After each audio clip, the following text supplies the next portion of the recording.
Today, we're diving into the incredible world of early learning. We're going to explore how kids really build their understanding of the world, break down the key theories that guide educators, and see how all those big ideas actually play out in real classroom moments, including, the role of technology. Let's get right into it. So let's start with the big question, right? How do young children really learn? I mean, how does all of that amazing development in the first few years of life actually happen? Is it just magic, or is there a real process going on? Well, a bunch of brilliant researchers, people like Gopnik, Meltzoff, and Kuhl, came up with this fantastic way to think about it. They said, hey, young children are basically small scientists. Every single day, they're in their own little lab, whether it's the playground or the living room floor, and they're constantly running experiments, gathering data, and testing out their ideas through something that just looks like play to us. And that idea brings us to our first major concept, the child as an active builder of their own knowledge. You know, modern science has totally flipped our old understanding on its head. Kids aren't just these empty buckets waiting for us to pour information into them. This slide really shows the difference. On the left, you've got that old school image, right? Passive kids sitting quietly in rows, just listening. But what the research tells us is that the reality is much more like what's on the right. Kids are motivated explorers, actively building their own understanding by getting their hands dirty and interacting with absolutely everything around them. Okay, so if children are these active learners, how in the world do we structure their education? Well, over the last century, some incredible thinkers gave us the theories that act like blueprints for today's early childhood programs. Let's meet a few of the giants in the field. First up, we have Jean Piaget. He actually developed his ideas by just carefully watching his own kids, which is pretty amazing. He saw development as kind of a staircase. He said kids take in new information, he called that assimilation, and when something doesn't quite fit their current understanding, they have to adjust their thinking to make it work. That's accommodation. It's this constant cycle of building and tweaking their worldview. Next is Lev Vygotsky, and his big idea was that learning is fundamentally social. He gave us this concept of the zone of proximal development, or ZPD. Just think of it as that perfect sweet spot where a child can do something with a little bit of help that they couldn't quite do on their own. The takeaway here is huge. Learning isn't a solo mission, it's a team sport. Then we've got Erik Erikson, who looked at everything through a social and emotional lens. He believed that at different points in our lives, we face these key challenges or tasks. What motivates us to learn and behave is really our inner drive to figure out these big life questions. This table breaks down his first 4 stages, and you can totally see how this plays out.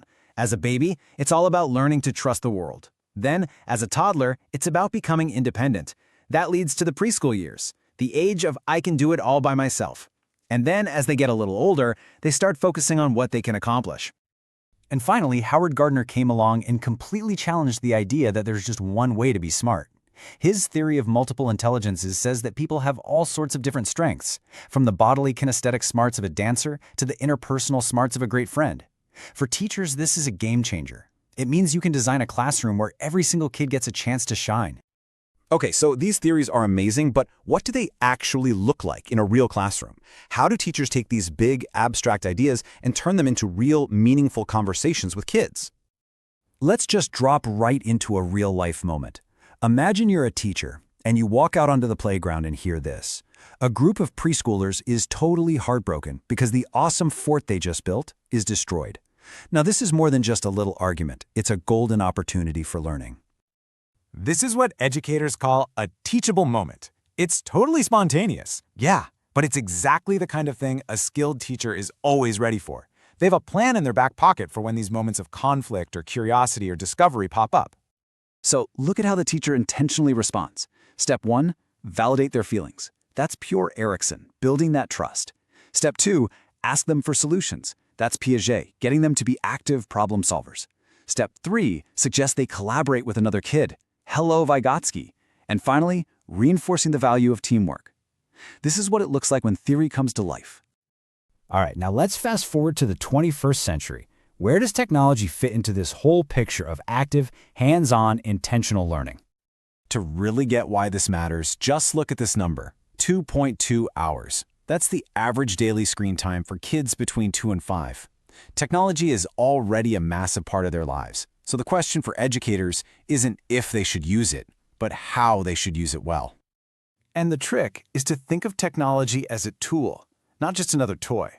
The potential benefits are huge. You've got things like assistive tech for kids with special needs or super individualized learning, but the challenges are just as real.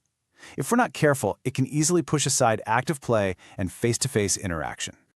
This is why that word intentionality is so important. As you can see here, the goal is always to use tech in ways that are educational, that spark creativity, and that are actually social. It should be there to support all the other hands-on stuff, never to replace it. And really, that's the core idea that ties everything we've talked about together.